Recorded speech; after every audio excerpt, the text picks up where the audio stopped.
shortly. We do have record attendance this morning, so if you have empty seats around you, please raise your hand so people might be able to find a place. We're so glad you're here. Thank you. Good, Jeremiah. You look your hats. My dad did.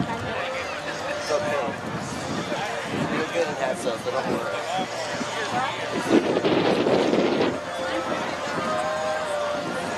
We came and met them for lunch. It's marvelous how beautiful it is.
Spots.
On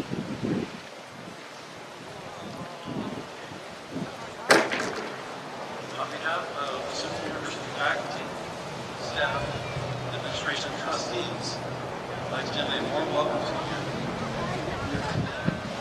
This is the guarantee of the fact that we're blown away by this ceremony. I'm not sure if the students will have to throw their hats today. They'll just have to catch them to something.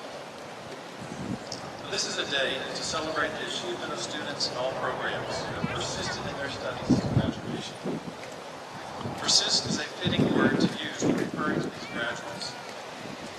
Over the years, we've witnessed students who face numerous obstacles and challenges above and beyond work required of existing classes. On behalf of the Simpson University faculty, persevered staff, administration, and trustees, we've been inspired by students in all programs who, despite the pressures and busyness of life, work, and non-curricular activities such as both serve, strike teams, and athletics, have dedicated time to throw their hats today by serving locally. This is a day to celebrate the years of attendance in all programs. I also recognize that completing one's degree requires a sitting report that includes family and friends. It's good to see so many of you here in the celebration. Challenges, proud of you,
Thanks for your help.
for Student Development, please allow me to congratulate all of the graduates and their families.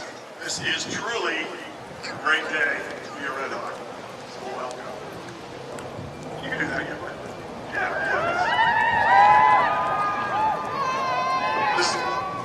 The Student Development Award is given out by our staff to graduating seniors who have attended Simpson University for at least 4 semesters, maintained a minimum GPA of 2.5, and have contributed to the life of the Simpson community by exemplifying our convictions of the Simpson way: Christ, my focus; character, my priority; and community, my responsibility. They have done so through their participation in co-curricular activities and leadership activities. I would ask the recipients to stand where they are as I call their names, representing the class of 2016. This year's Student Life Awards, Lindsay Samaski.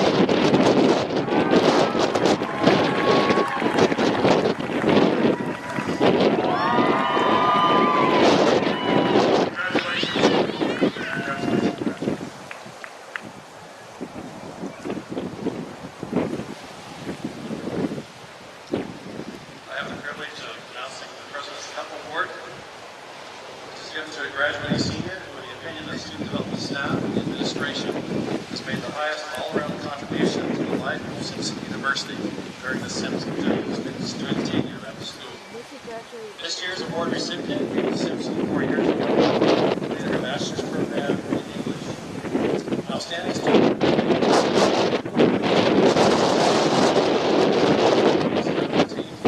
Served as a member of the World Search Team to Eastern Europe.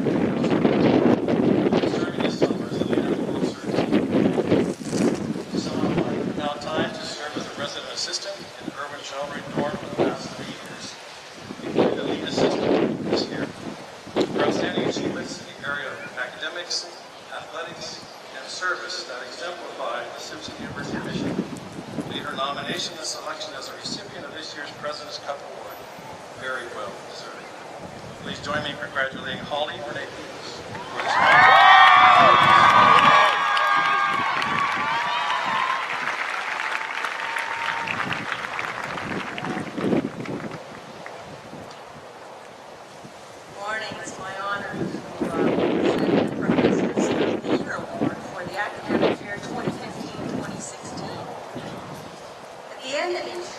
Spring semester, a faculty member is chosen to receive the Professor of the Year award. Nominations are submitted by faculty members and students. Consideration is given to teaching excellence, student counseling, guidance and advisement, scholarship and writing, community service, and general support of the university's mission. In addition to the distinction of being selected, the recipients will receive a wall plaque and a cash award. For the undergraduate program this year, a recipient must be a full-time faculty member and have served at least 2 years, including the current year, to be eligible for this nomination. Once a faculty receives this award, he or she is eligible for a second award after 6 additional years of teaching at Simpson University. I will ask the recipients of this award to 2015-2016 Traditional Undergraduate Professor of the Year is Dr. Sherry McCabe in the History Department. Dr. McCabe is the Associate Professor of Political Science and has a BA from the University of California, Los Angeles, and a California Western School of Law. Here are some of the student comments. Professor McCabe is one of the kindest, most genuine professors on campus who takes the time to get to know each and every student individually. Professor McCabe goes above and beyond to teach, to mentor, and genuinely cares for every student. She exemplifies the core values of Simpson University and makes learning fun and interesting. Professor McCabe is passionate about her field. She encourages students to get involved in external and internal communities. She brings engage in the personal environment of which students learn and contribute. Please join me in congratulating Dr. Sherry McCabe with this award.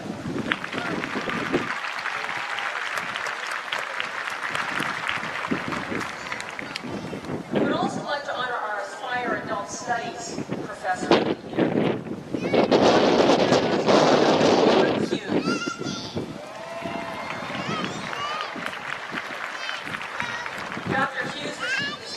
Psychology from Westmont College. He has an MA from Fuller Theological Seminary in Leadership, and a Clinical Psychology from Antioch University. He has a doctorate in psychology from Fuller Theological Seminary in Clinical Psychology.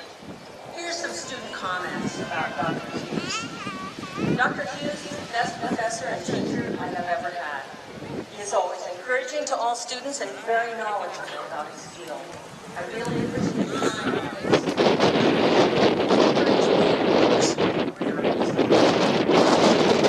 Dr. Hughes is the consummate professional who seamlessly weaves the science of psychology and theology. While lecturing, he draws students into his words.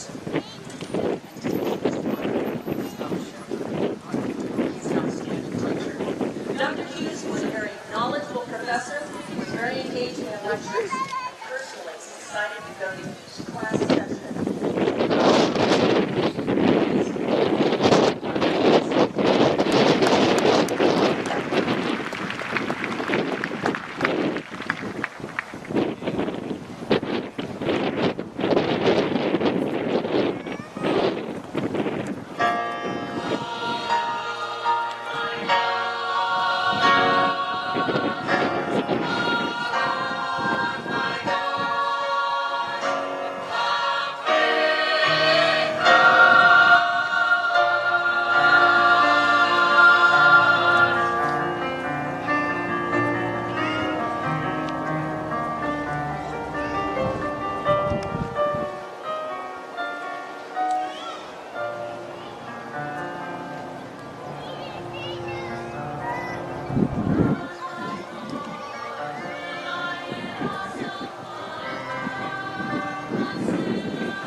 love and faithfulness you never knew.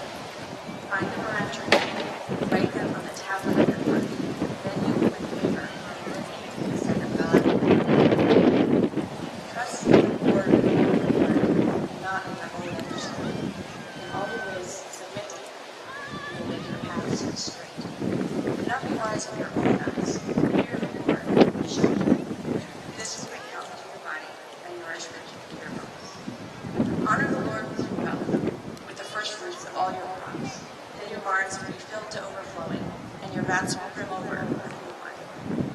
My son, do not despise the Lord's discipline, and do not resent His rebuke, because the Lord disciplines those He loves, as a father the son He delights in. Now, Jeremiah 29, verse 11. For I know the plans I have for you, declares the Lord. Plans to prosper you and not to harm you. Plans to give you hope and a future.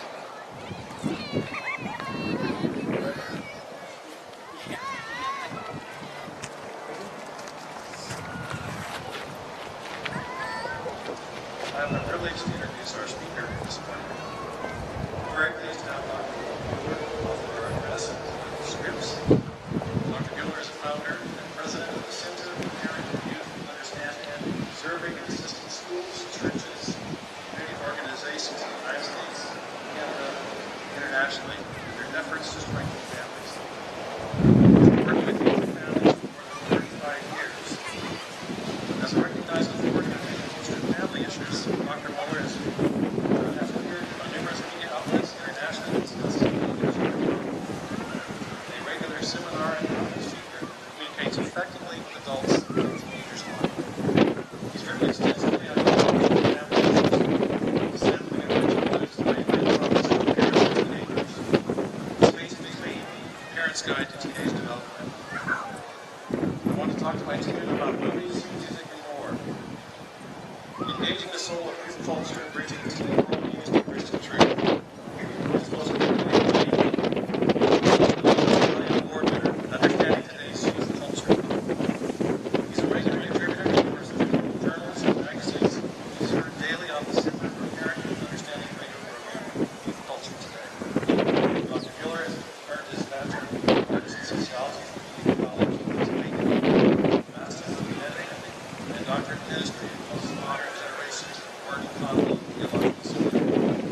Walton, his wife, Lisa, live in Elizabethton, Pennsylvania, and have 4 children. Please welcome Dr. Paul Muller as he comes to address us.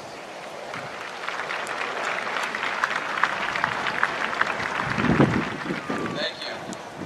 It is a joy to be here. It's really fun to be with graduates. I think about speaking at commencement, and I've been asked to speak at a couple of commencements over the years, and I always go back and think pop culture references. Studying culture. Andy Warhol may have studied the art classes. In fact, when I did back in Geneva, I looked at what he did and thought I could have done that. The reality is I couldn't have done it. But in 1968, Andy Warhol was exhibiting some of his art in Stockholm at an art exhibition, and in the printed program, he wrote these words, which have now become very well known. He wrote, "In the future, everyone will be famous for 15 minutes. Well, it's 2016, it's the future. This is my 15 minutes, and the reality is that I am the most insignificant and personally forgotten part of this day. And the reason I know that is because I think back to my own graduation from Geneva College in 1978. I went to school with Dr. Copeland, and we graduated together. I remember everything, absolutely everything about that day. Almost every minute of sitting right there. It was about 4 rows back, looking at my friends, tears in my eyes, taking our school's alma mater, broke in, choked up, everything. I remember everything, but I have no idea who spoke or what they said. And so I realized that if you're not checking out, probably those memories will fade very quickly. Well, I was trying to think about how to best make an impression on you folks and leave you with something valuable. So what I do whenever I get the chance to speak like this is I send out a message to friends. This time I did it on Facebook. Social media is great. I asked some questions. I said, do you remember your college graduation? What do you remember most about it? Do you remember who spoke? And if you remember who spoke, do you remember anything they said? And so I'm going to share with you some of the responses. These are great. What do I remember? My diploma folder was empty because I had to complete my coursework over the summer. Maybe a few of those years. How about this? I remember nothing about the actual ceremony except that it was a zillion degrees outside. Everyone had their gowns unzipped. Significant day. I love this. Some business guy spoke. I forget. Someone did remember who spoke. This is great. This was one of the students I had in youth ministry years ago. She said, I remember little. Ted Turner was our commencement speaker, and I remember thinking, wow, this guy is unimpressive. Now, this one might actually be a little prophetic.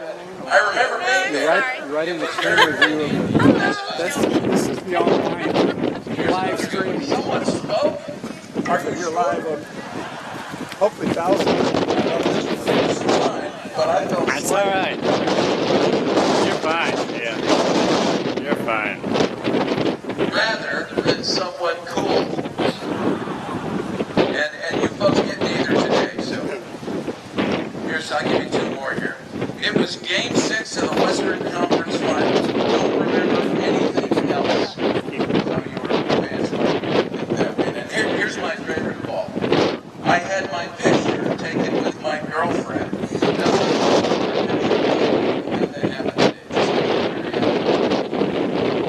Here's a picture. Just wanted to 2 months later.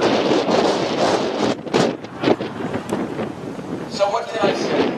It might be truthful, meaningful, helpful, even important, and maybe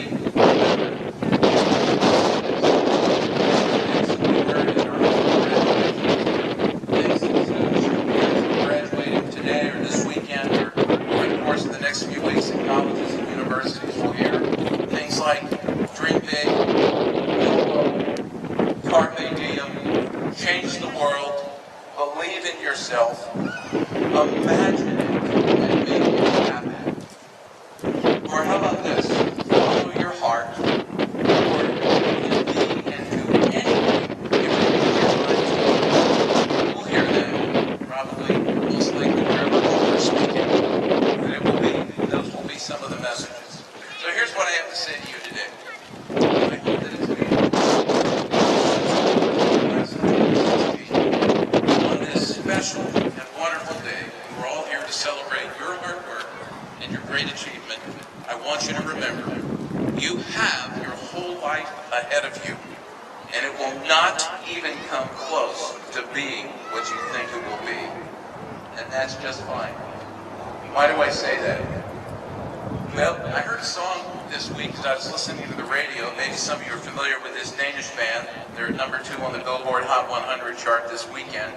A song about dreams for the future, a band called Lucas Graham, named after the first and middle name of the lead singer of that band. The song's called 7 Years, and as I was driving, what stuck in my head is of this song about hopes for the future, written by and sung by a young man, is there was a line towards the end that said, soon I'll be 60 years old. I'm actually 3 months away from my 60th birthday, so that caught my attention.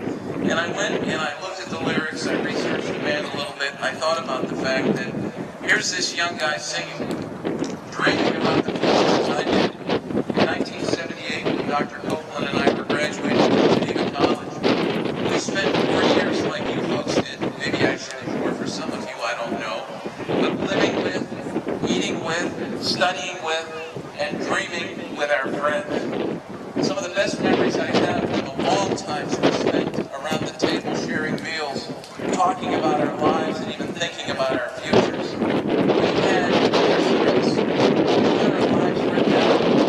We had no idea what blank or even would writers would rejoice and the difficult things.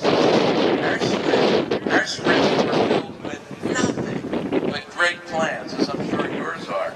We believe that God would bless us with nothing but good things, and even, in my case, an easy life. We had scripts written for our jobs, for our spouses, for our kids, for our families, for our bank accounts, and even for our lives. Everything. And as those who are older will tell you, that if we forget, as we do,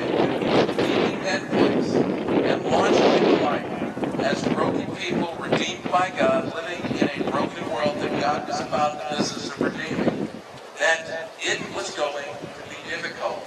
We had absolutely no idea. Bob Dylan's lyrics still ring true, and perhaps you've heard older professors quote them, that song, "Everything is broken." It gets the theological reality right, which is the reason behind even why Simpson University exists, that Jesus came into the world to fix everything that was broken. None of our scripts, as we left there carrying our broken selves with choices and circumstances that would redefine our lives, none of our scripts contain what hindsight shows every single one of our scripts. I've talked with so many of my friends, thanks to social media, as we've fanned out across the country and across the world, and reconnected and connected with folks who I never would have had the opportunity to speak with after 1978. And as we've talked about the roads that our lives have taken and the scripts that God has put into our lives, none of us imagined things like disease, depression, family discord and dysfunction, addictions, arrest, divorce, disappointments, trauma of all kinds, death, and even more. And I don't say this to give you a downer, but to just have you launch out of here with some sense of realism as to what you will face and how I'm going to challenge you. You will. Because we don't know that our scripts the same thing. Proverbs 16:9 says, "We can make our plans, but the Lord determines our steps." There's a Yiddish proverb that translates that this way: man plans, God laughs. Will Wilman, the theologian at Duke University, has this great line that I've thought about for a long time. And it talks about the reality of brokenness in our lives. He says, life is full of necessary losses, closed doors, dashed hopes, and collapsed towers. Now, right about now, you're going, man, this guy's a real downer. But I want to encourage you in all this, because as I stand here today, and I look back over the last 38 years of my life since I sat right over there at Geneva College, and I look at the script that God has allowed to unfold in my life, I realize three things. The first thing is, it's not the script I wrote. The second thing is, it's a script, if I had seen it back then, I would have avoided and even run from. And the third thing is this: I wouldn't trade the script, both the joys and the sorrows, for anything. And here's why. And I hope you take this with you. The difficulty, the truth is this: difficulty is where God meets us, where God grips us, where God grows us and takes us deep in the most beautiful and life-giving script possible. That is where God pulls us into His presence, to conformity to His will, to a future, to a hope. You see, difficulty and suffering is always redeemed by God for His glory and for our good. In your Old Testament classes, and I'm sure when you were growing up, if you sat under any Christian nurture in your home or in Sunday school, you heard the story of Joseph. Joseph knew that difficulty and suffering is redeemed by God for His glory and His good. One of the best things that will happen to you in your life when you leave here, and it may happen several times, that's the way God sometimes does it, is that God will use difficulty and suffering to bring you to the absolute end of yourself. And let me say this: at CQYU, we have studied trends for years, and one of the trends that we've talked about most alarming is a trend that got us in trouble in the first place back in Genesis 3:6, where we think we can handle this better ourselves without God. Today it's called narcissism. Gene Tway at San Diego State University has studied this among college students since the early 1970s. Each generation, each graduating class is actually more narcissistic than the one before. Where we think way too highly of ourselves. And let me just say, it's not you, it's not just your generation. All of us. And the best thing that God can give to us is difficulty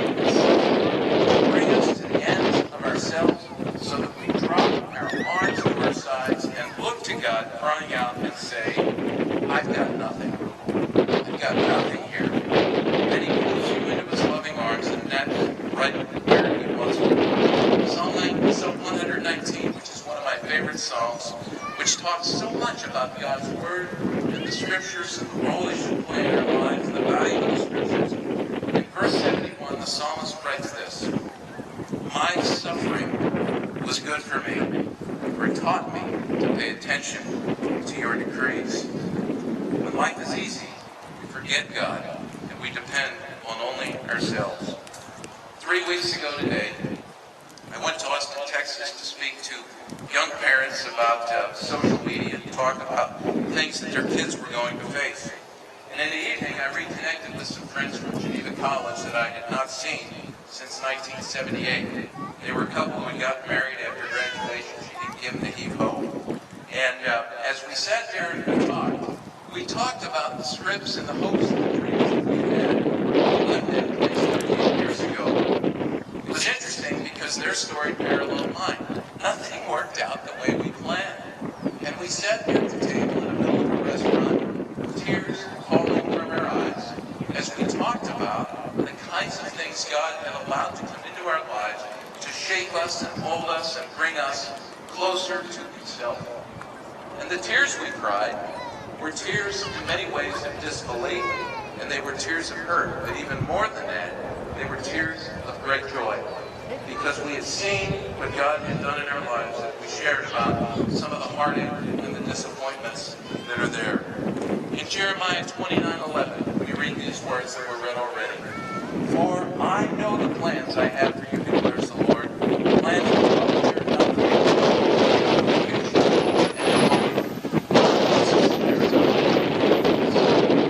what may look like in the course of your life, the dismal and well thought out plans that we talked about or read about here together as you sat around tables or you were in your rooms. Those things, as they disappear, what you're going to realize is that the scripts are going to disappear.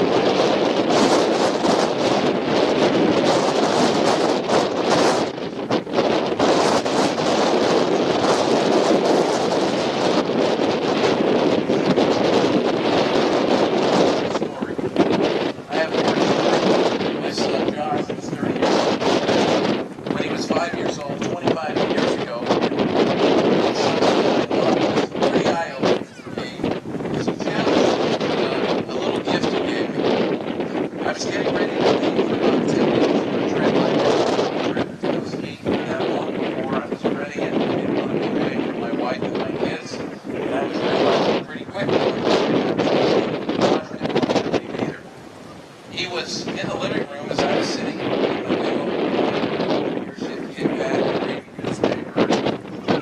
running around like the Tasmanian devil in the living room, and I put the paper down to see what he was doing, and he was taking cushions off the couch, he was underneath the couch, looking, reaching and trying to find something. And I said, "Josh, what are you looking for?" He said, "Well, I'll find it, Dad, I'll find it."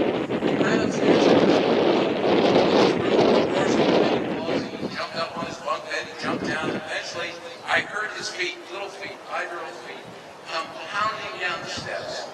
And he stopped in front of my chair and he said, "I found it." I said, "What did you find, Josh?" He said, "I found my punkus. I want to give it to you." I looked at him, I said, "Your punkus?" I'd never heard that word before. And he held out his little 5-year-old hand, and in his hand was this, a tiny little plastic, hardly workable compass that he had picked up somewhere along his little 5-year-old life. And he handed it to me. And I said, "Oh, Josh, but he said, "Dad, I want you to have my punkus." I said, "Why?"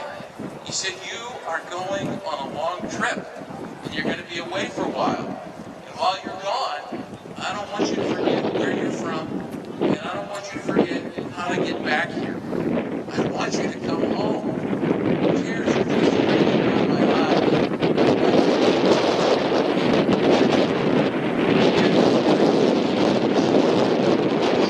And I put it in my pocket, and I carry it with me whenever I travel. Because it reminds me not just of my family, but of something much deeper. And that is on this journey of life, we need to look to the Lord.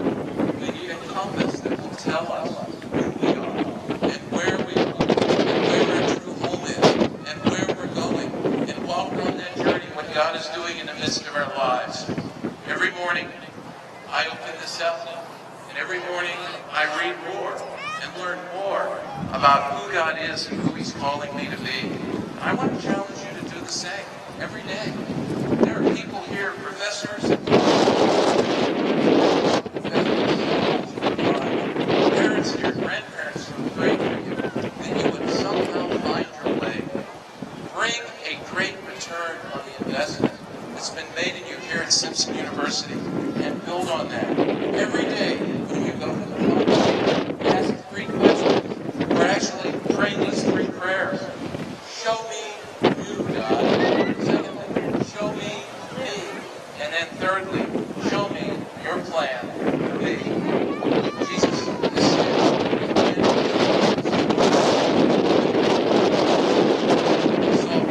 the salt to be rubbed into the midst of the decay. Study what it means to be called to be light, to move in the darkness, to live in the darkness. And study what we sometimes forget, what it means, as He said to His disciples, that I'm sending you out as sheep in the midst of the wolves. So Simpson University class of 2016, you have your whole life ahead of you. It will not turn out. I guarantee you, it will be what you think it will be. There will be unforeseen great joys.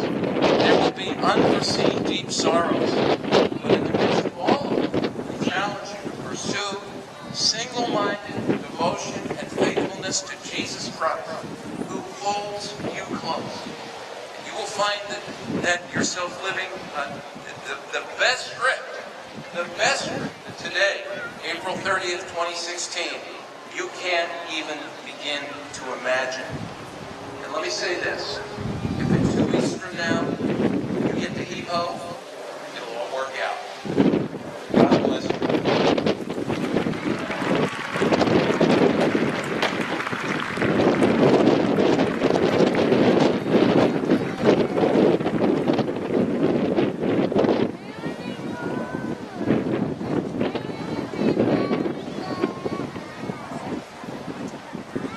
That was a long story.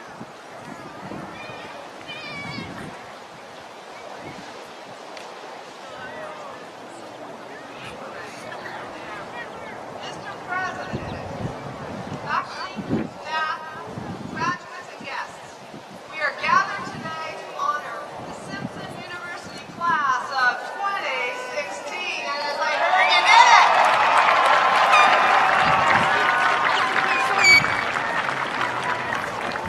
The graduates participating in the ceremony are listed in the program by degree.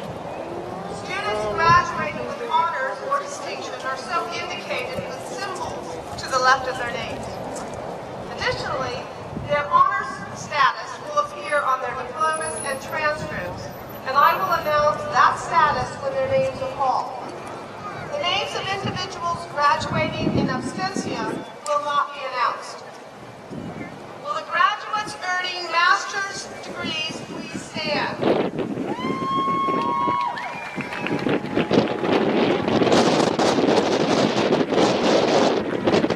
Mr. President, I am pleased to present to you the candidates for master's degrees.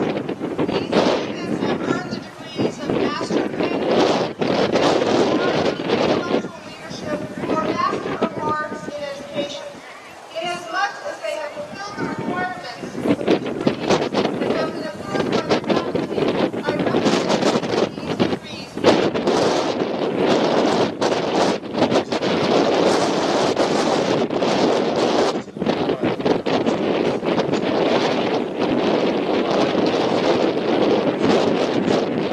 Now, the order of degrees of Master of Master of Arts in Intellectual Leadership, Master of Education, rights and privileges pertaining thereunto. Today, each recipient of a master's degree has received a hood signifying completion of a master's degree program. The colors inside the hood represent the university from which the degree has been conferred. In this case, red and white for Simpson University. The color of the velvet edge indicates the academic field of study. And these candidates for their commitment to learning. Will the graduates who have earned a Master of Divinity or Master of Arts in Intellectual Leadership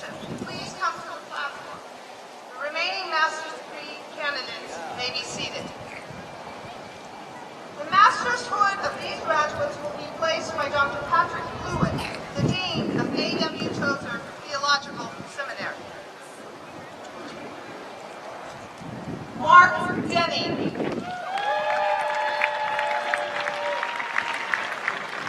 Audrey Ellen McCormick.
distinction.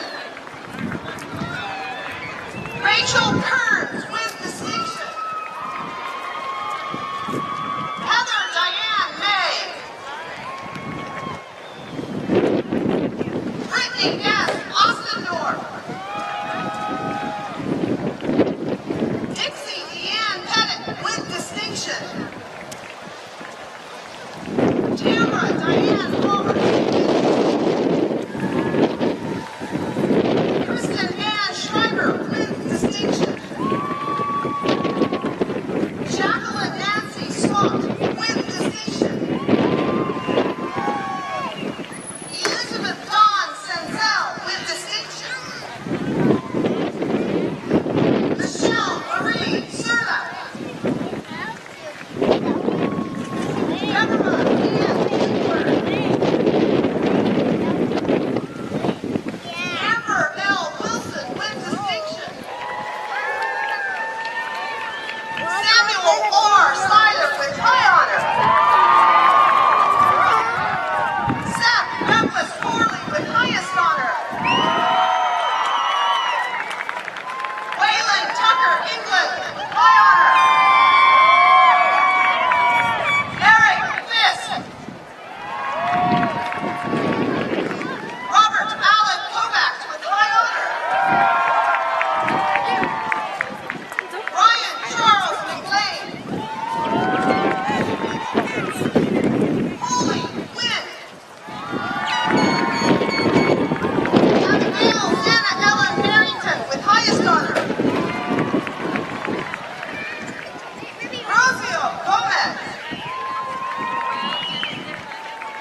O'Halloran. Brittany Nicole Robert with high honor.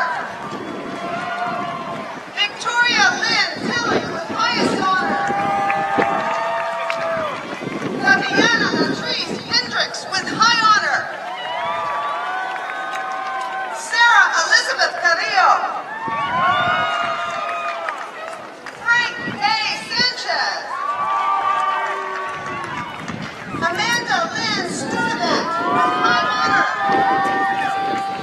Jonathan Douglas Williams with highest honor. Kristana Luann Alexander with highest honor. Claire R. Herbert with highest honor. Holly Renee Peebles with highest honor. Alfonso J. Baez. Lindsay Jordan Samansky with high honor. Caitlin Mary Wilson with high honor. Taylor Hill.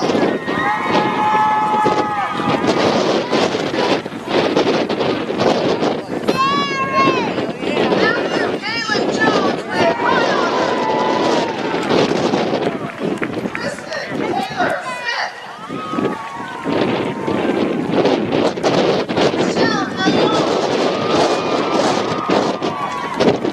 Jessica Michelle Bruce McKeely with highest honor. Marina Michelle McKeely with high honor. Harrison with high honor. Jessica Jamie Kepler with highest honor. Eric John Privetz. Chelsea Ann Kruger. Haley Hall. Lauren Rochelle F. Vanessa Ray Federico Rodriguez with high honor. Luma Michelle Travis with highest honor. Jasmine Ray Wallace. Brett Allen Boudreau with honor. Elizabeth Fetter with highest honor. Walker Gemmel with highest honor. Colby Caleb Hanna. Caleb E. Wamaku. Myers Wille Kofa. Lily Del Yamata Kumo. Alicia Marie Avara Brown. Matthew Contreras with highest honor. Andrew Roning. Emily Dow. Yang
Simpson University graduating class of 2016.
Especially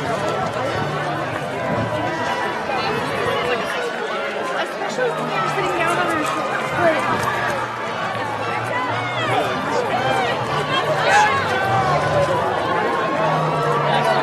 trying really hard not to.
Yeah, in this building.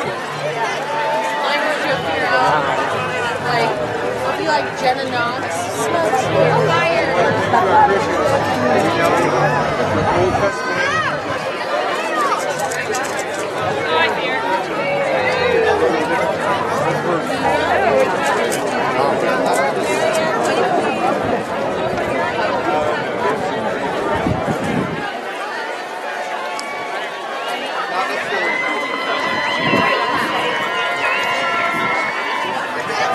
Waiting for us.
You're on TV. I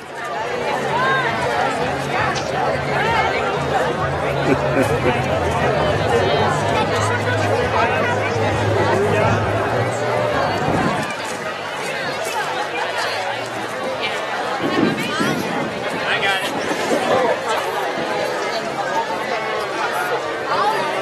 Why don't you hold on to this power supply as a spare or something? I will. Yeah, it's over with. The other thing is about a 2-minute delay or so on this thing. Oh yeah. It's not live. No, but it's